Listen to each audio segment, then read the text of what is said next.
Well, hello, welcome back. And as always, I thank you for tuning in here.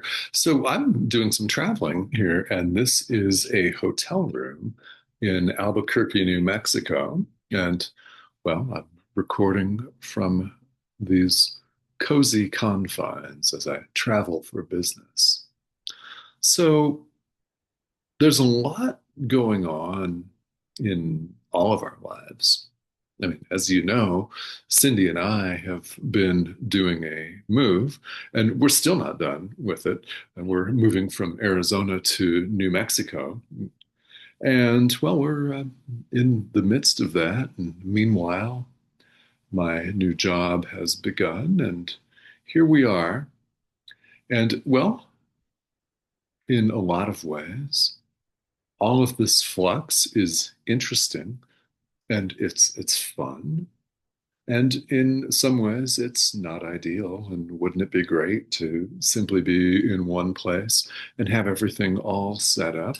But that's a really, really good lesson for all of us when it comes to our spirituality and our spiritual practice. And it ties right in with the section of the text that we're talking about today. And that's section 29, or chapter 29, excuse me, section 4. And it's entitled Dream Roles. And we want everything to be just so. So, what does that mean, though? What does it mean to say that you want everything just so?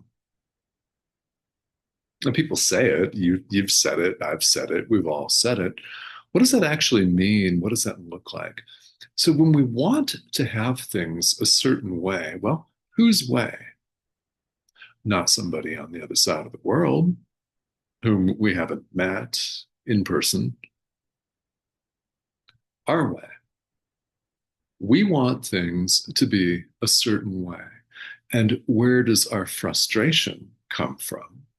Our abject rage, maybe, in some cases, our anger, our fear, our wild sense of annoyance, right?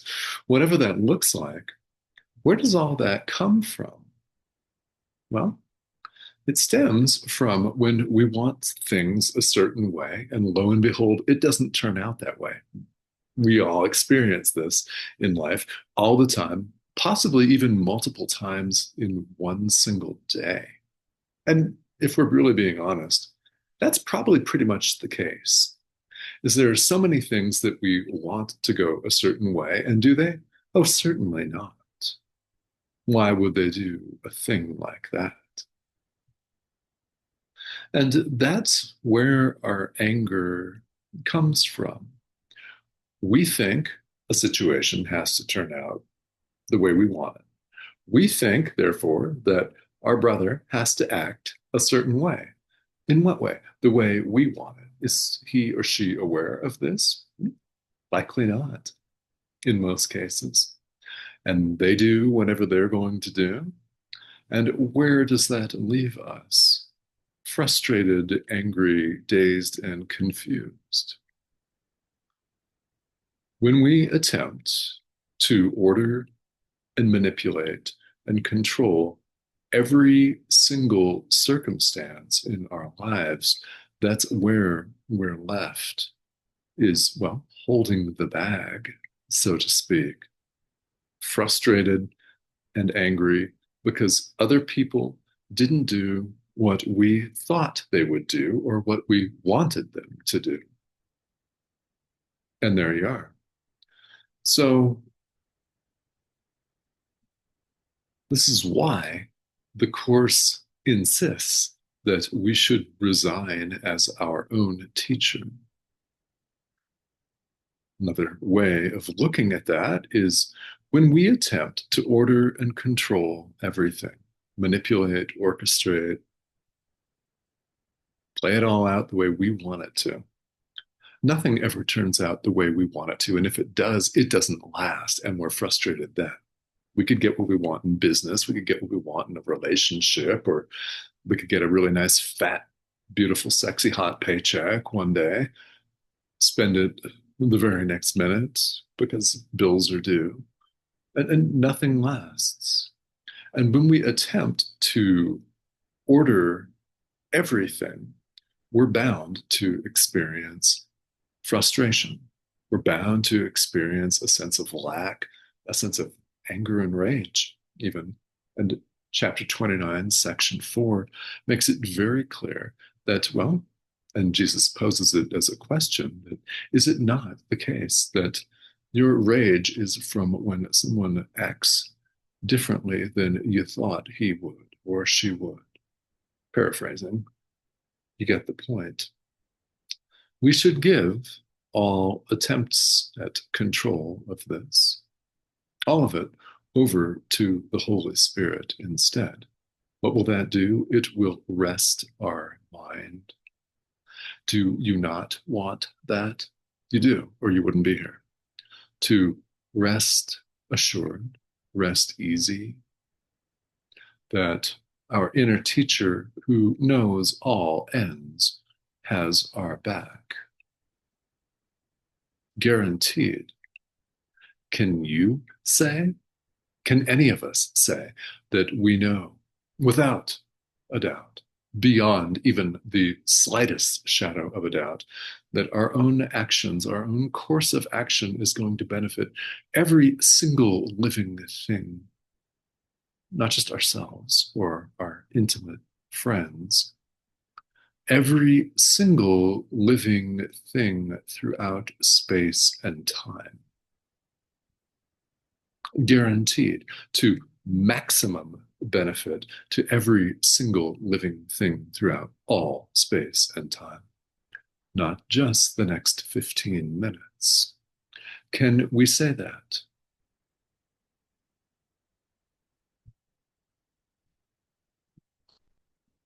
And when we answer that, well, certainly not, well, then that's the honest answer.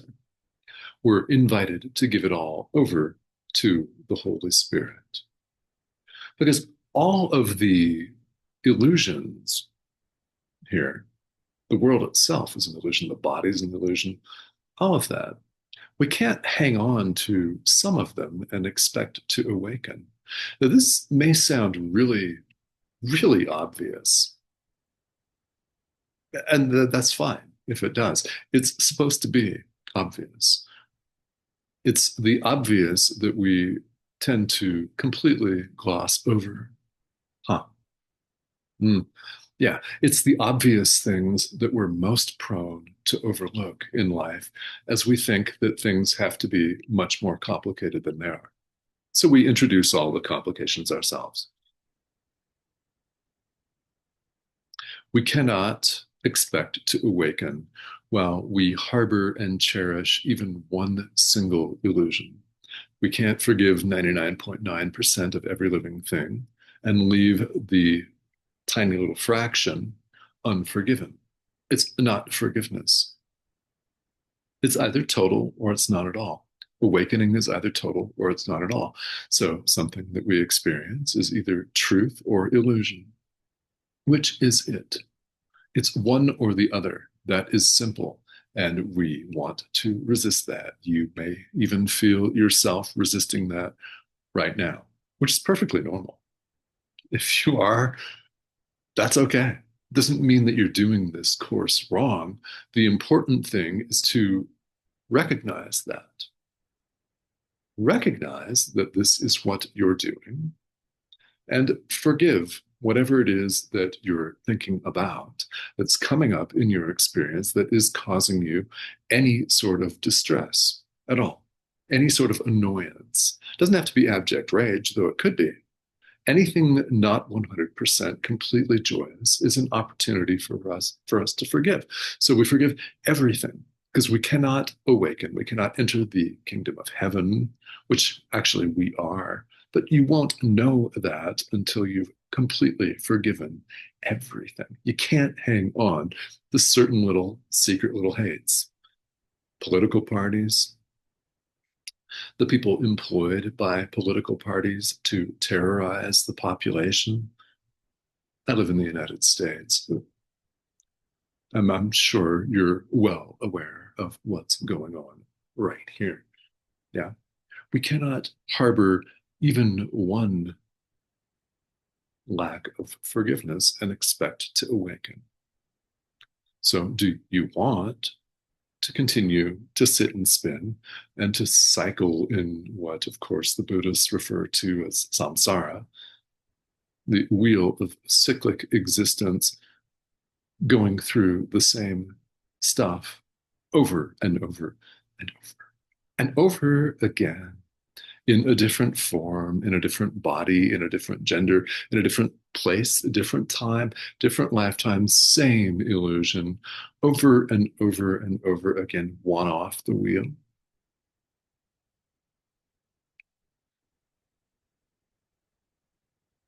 It's a legitimate question.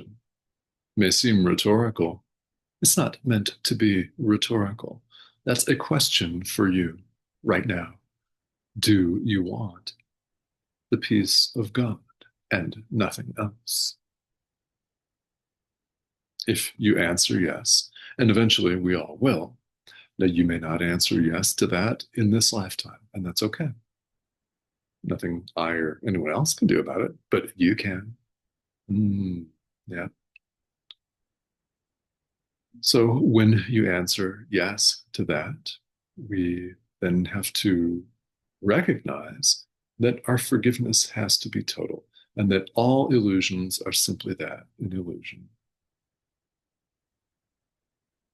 That's why it's said very early on, as in the very first sentence of the text of A Course in Miracles, that there is no order of difficulty in miracles. One way of looking at that is every illusion is an illusion. There's no hierarchy in miracles. They're all the same. There's no hierarchy of illusions. All are equally illusory. The miracle can look right past them all. The miracle of true forgiveness, the miracle of extending love, the miracle of recognizing truth, of allowing it to be just as it is. So I hope that you found this and all of these videos helpful. I'll be here in a Albuquerque, New Mexico hotel room for the next couple of days. So I'll be turning this camera and microphone on and broadcasting to you from wherever I happen to be. And it's a really, really good lesson for all of us that, well, this whole world is in constant flux, and we can never order things to be exactly the way that we dreamed them up. So when we become frustrated and irate about it, understand it's that we need to give power and control where it belongs.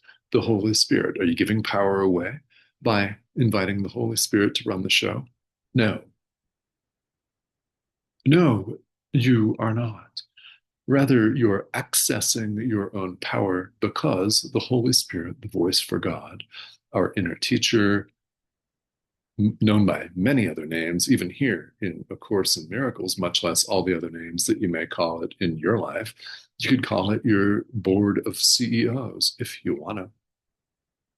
People often have a team.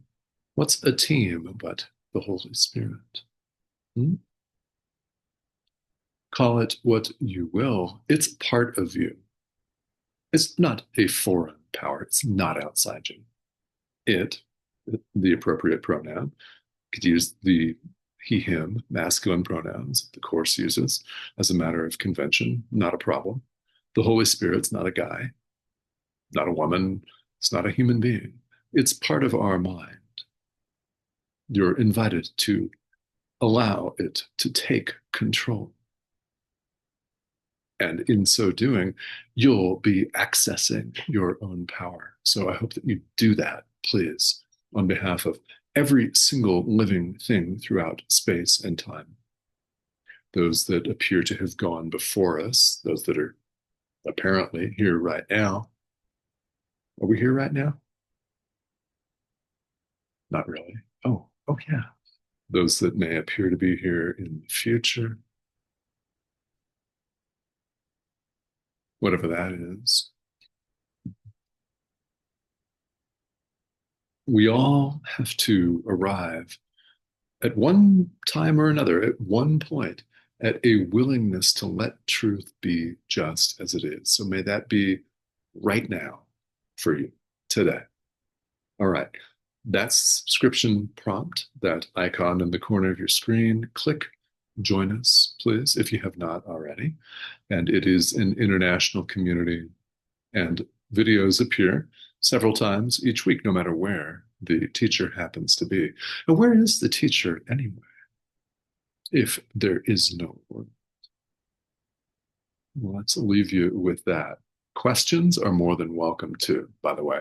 I welcome them, so please feel welcome to leave them here in the comment thread if you would like, and I'll talk to you all very soon.